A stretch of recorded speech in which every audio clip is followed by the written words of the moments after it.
ಎಲ್ಲರಿಗೂ ನಮಸ್ಕಾರ. ನನ್ನ ಹೆಸರು ಅಜಯ್ ಕುಮಾರ್ ಅಂತ.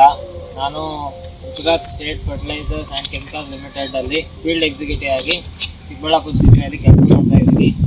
ನಾನು ಒಂದು ತಿಂಗಳ ಹಿಂದೆ ಸರ್ದಾರ್ ಅಮೋನಿಯಂ ಸಲ್ಫೇಟ್ನ ನಮ್ಮ ಯುವ ರೈತ ಪವನ್ ಅವ್ರಿಗೆ ಕೊಡಿಸಿದ್ವಿ. ಅವರು ತಗೊಂಡ್ಬಂದು ಮಲ್ಬರಿಗೆ ಹಾಕಿದ್ದಾರೆ.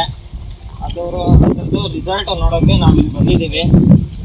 ಆ ರಿಸಲ್ಟ್ ಬಗ್ಗೆ ನಮ್ಮ ಯುವ ರೈತ ಪವನ್ ಅವರೇ ಅವ್ರ ಬಾಯಲ್ಲೇ ಕೇಳೋಣ ಯಾವ ಥರ ಬಂದಿದೆ ಅಂತ. ಸರ್, ಯಾವ ಥರ ಬಂದಿದೆ ನೀವೇ ಸರಿ ಹೇಳಿ.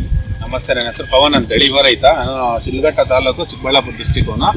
ಅಮೋನಿಯಂ ಸಲ್ಫೇಟ್ ಒಂದು ತಿಂಗಳ ಹಿಂದ್ಗಡೆ ಬೆಳೆಸಿದ್ದೆ. ಅಮೋನಿಯಂ ಸಲ್ಫೇಟ್ 5 ಸಾಲಕ್ಕೆ ಹಾಕಿದ್ದೆ, ಮತ್ತೆ ಯೂರಿಯಾ ಬಂದು ಒಂದು 10 ಸಾಲಕ್ಕೆ ಹಾಕಿದ್ದೆ. ಅದಕ್ಕಿಂತ ಶೇನಿಂಗ್ ಏನಂದ್ರೆ ಗಿಡ ಗ್ರೀನಿಶ್ ಆಗಿರ್ತದೆ, ಶೇನಿಂಗ್ ಚೆನ್ನಾಗಿರ್ತದೆ, ನೆಲಚಿಂಗ್ ಎಲ್ಲ ಚೆನ್ನಾಗಿ ಬರ್ತದೆ.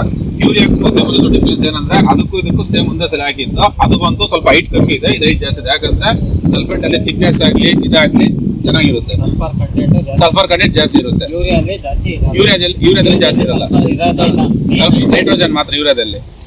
ಅದರಲ್ಲಿ ನೀವು ನನ್ನ ಸಜೆಷನ್ ನಿಮ್ಗೆ ಏನಂದ್ರೆ ಜಾಸ್ತಿ ಸಲ್ಫೇಟ್ ನ ಬಳಸಿ. ಯಾಕಂದ್ರೆ ಸಲ್ಫೇಟ್ ಅಲ್ಲಿ ನೈಟ್ರೋಜನ್ 20% ಇರುತ್ತೆ, ಸಲ್ಫರ್ 20.5% ಇರುತ್ತೆ. ನೀವು ಯೂರಿಯಾ ಬಳಸಿದ್ರೆ ಅದು ಸಲ್ಫರ್ ಇರಲ್ಲ, ಅಂದ್ರೆ ನೈಟ್ರೋಜನ್ 46% ಇರುತ್ತೆ. ಅದರಿಂದ ಯೂರಿಯಾ ಬಳಸೋದು ಫುಲ್ ಕಡಿಮೆ ಮಾಡಿ ಅಮೋನಿಯಂ ಸಲ್ಫೇಟ್ ನ ಜಾಸ್ತಿ ಬಳಸಿ. ಮತ್ತೆ ಮೊನ್ನೆ ಸೂಪರ್ ನೈಪರ್ಗೆ ಕ್ರಾಪ್ 31 ಅಂತ ಹೇಳ್ಬಿಟ್ಟು ಅದಕ್ಕೆ ಹಾಕಿದ್ದೆ. ಅದು ಹಾಕಿ ಒಂದು ತಿಂಗಳಾಯ್ತು. ಅದು ಚಿಗುರಾಗ್ಲಿ ಬೆಳವಣಿಗೆ ಆಗಲಿ ಚೆನ್ನಾಗಿ ಬಂದಿತ್ತು. ಕ್ರಾಪ್ 31 ಅಂತ ಹೇಳ್ಬಿಟ್ಟು ಹಸುಗೆಲ್ಲ ಚೆನ್ನಾಗಿದೆ.